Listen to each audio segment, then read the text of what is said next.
Le marché français aujourd'hui, je vais le mettre comme ça, marché français, c'est crise de confiance. Là-dessus, il y a pas de débat. Il y a une grosse crise de confiance. Et comment? Avec un funnel généraliste type VSL, Webi, voilà, les 3 ou 5 day challenge, comment est-ce que tu veux convertir? C'est généraliste. Une personne qui n'a pas confiance en toi, tu ne pourras pas la convertir avec un funnel généraliste. Il te faut un funnel qui a une approche personnalisée. C'est obligatoire. Parce que si tu n'as pas cette personnalisation, la personne, en fait, va directement se barrer, elle va se dire, bon, encore un vendeur, un charlatan, etc. Parce que le point important que beaucoup de personnes oublient, c'est que le marché français, il est en crise de confiance. Pourquoi? Marché français, bon, je vais repartir du point global de la crise de confiance. Crise de confiance ici.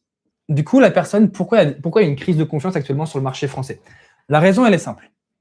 C'est que c'est soit en B2C ou en B2B, déjà, les personnes voient des milliers de pubs, je dirais, je crois que c'est pas tous les jours, je crois que c'est 800 pubs par jour.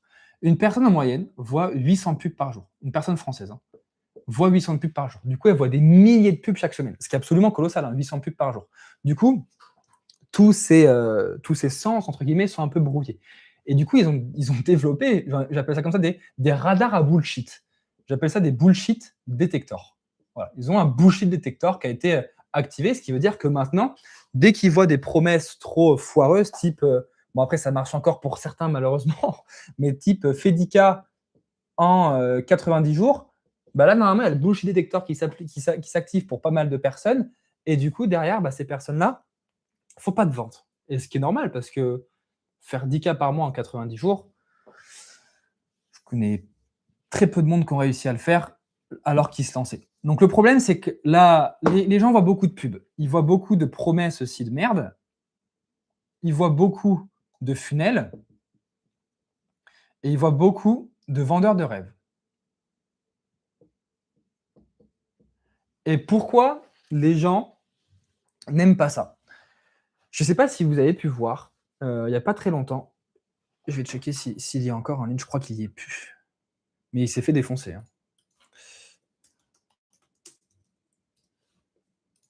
Mohamed Bouclé, c'était violent. Ils l'ont remis, c'est pas vrai. Ah bah là, on a l'exemple parfait. Mohamed Bouclé, qui s'est fait défoncer justement par le Parisien. Je crois que le Parisien n'a jamais fait d'aussi gros score en termes de vues.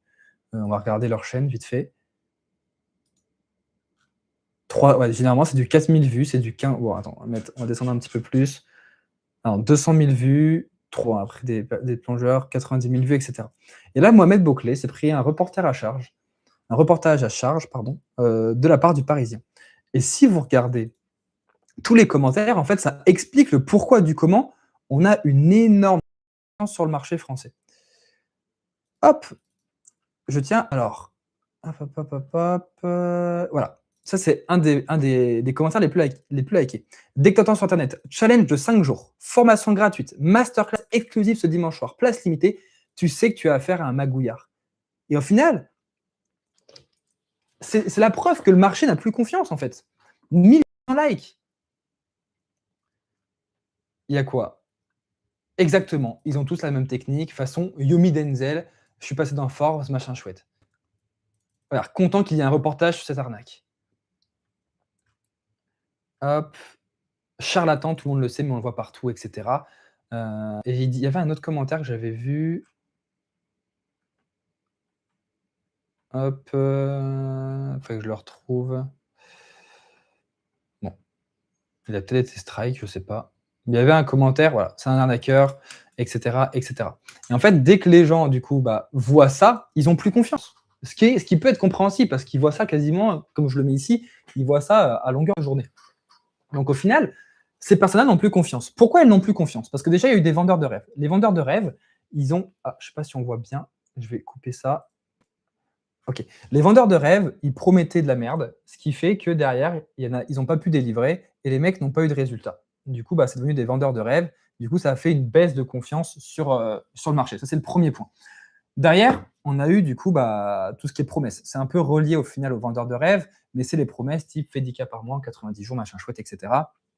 C'est des promesses vues et revues, c'est des trucs, arrive à perdre du poids, perd 25 kilos grâce à la méthode XYZ, qui coûte 23 € et qui va te permettre, par la suite de te sentir belle et féminine et cetera. Ça, c'est le type de promesse, aujourd'hui qui marche plus et qui active justement le bullshit detector de tous tes prospects. Ça, c'est le truc hyper important. Et en fait, ce qui s'est passé, c'est pourquoi les gens n'ont plus confiance aussi dans les funnels, c'est que ces personnes-là, se sont laissées tenter. Elles se sont dit: «Tiens, why not? Je vais tester. Je vais acheter une formation à 23 € ou je vais prendre un call avec Nicolas, par exemple. Je vais prendre un call avec Nicolas. Je prends un call avec Nicolas ou j'achète à 23 €. La personne qui achète à 23 €, elle se dit: «Putain, mais ça marche pas en fait. J'ai payé 23 balles et j'ai eu 0 résultat». Du coup, pour elle, la promesse, c'est des menteurs. Le funnel qui lui a vendu ça, c'est de l'arnaque. Donc, si c'était un funnel VSL, la personne va enregistrer mentalement qu'une VSL, c'est de la merde. Parce que du coup, elle va réfléchir et elle va se dire: «Ah, mais putain, ça, c'est exactement le même funnel sur lequel j'ai donné mes informations, que j'ai acheté et j'ai pas eu de résultat avec ce qui a été acheté. Du coup, tous ceux qui font des VSL, c'est de la merde». Et par exemple, pour des offres high ticket, donc imaginons Nicolas, il a une offre high ticket, il fait un call, etc. On va dire qu'il aide les femmes à perdre du poids. Je ne sais pas pourquoi j'aime bien cet exemple. Il aide les femmes à perdre du poids. Il vend une offre à. Bon, je vais faire un peu de tri. Bon, non, ça le fait, on voit. Il vend une offre à 2 000 €. Le problème, et comme tu le mets très bien, Nico, dans le truc, c'est que les gens ne pensent que c'est jamais de leur faute.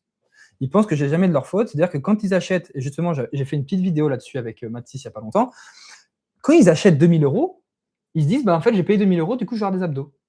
Non, ça se passe pas comme ça. Il faut mettre des efforts. Si tu veux réussir, il faut que tu mettes des efforts. Et toi, Nicolas, tu es le premier à le faire. Je sais que tu es entraîné par les frères Pat. Tu sais que c'est pas parce que tu as payé leur accompagnement que tu vas avoir des biceps direct sans rien branler, tu vois. Il faut que tu fasses du travail, il faut que tu t'y mettes. Et le problème, c'est que les gens ont tellement cru, mais ça, c'est dû aux vendeurs de rêves qui leur disaient: ouais, tu vas pouvoir faire 10 000 € en 90 jours, sans budget pub, sans dépenser d'argent, en travaillant 1 heure par jour. Les mecs, ils sont tombés dans le panneau. C'est trop beau. C'est trop beau, c'est trop beau. Et en plus, ils montraient le lifestyle, etc. Donc, il y a beaucoup de personnes qui sont tombées dans le panneau. En plus, ces personnes-là, on s'est foutu de leur gueule parce que c'est vrai que ça paraissait trop beau pour être vrai, mais il y a beaucoup de personnes qui leur sont tombées dessus. C'est le type de personne qui est salarié, qui est dans une prison dorée et qui dit que tout est chaud, c'est de la merde, alors que c'est le premier à prendre aucun risque. Et par contre, dès qu'il y en a un qui prend un risque et que ça foire, il se fout de sa gueule. Et dès qu'il y en a un qui prend un risque et que ça marche, il dit ouais, faut le taxer, c'est un arnaqueur, machin chouette, etc. Donc, le problème de ça, c'est que du coup, on a cette crise de confiance. Les gens, il y a eu un problème, bien sûr, sur le marché de l'infoproduit. Les gens, il y a eu beaucoup de formateurs qui ont vendu de la merde.